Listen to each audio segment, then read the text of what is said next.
Let's make history. Rikers Island was named after Dutch settler Abraham Rikers, who owned the land and acquired it in 1664.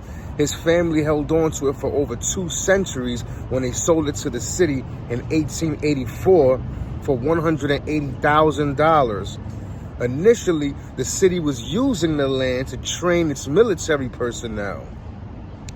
Then in the 1920s, when New York City was no longer able to dump their garbage in the Atlantic Ocean, they used Rikers Island instead. It gained a reputation for towering mountains of trash. The jail on Rikers Island first opened up in the 1930s, the early 1930s, and it was called HDM, which stood for House of Detention for Men. That would later down the line in the future become their notorious maximum security facility.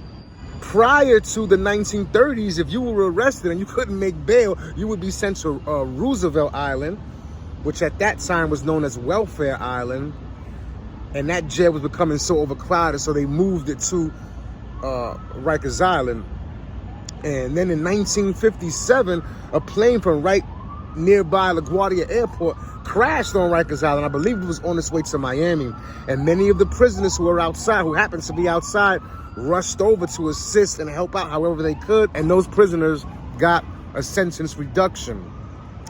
In 1965, famous Spanish surrealist artist Salvador Dali was scheduled to do a speech at Rikers Island. He was going to give a lecture on art, but he couldn't make it, and he felt badly, so he created a drawing which he donated to Rikers Island, and they hung it in the mess hall in HDM for many years.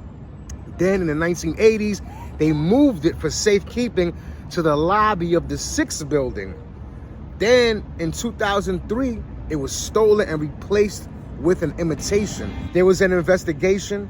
3 officers were arrested, but the drawing never surfaced. Rikers Island at full capacity holds 10 to 15,000 inmates and is considered part of the neighborhood of East Elmhurst, New York, as is LaGuardia Airport.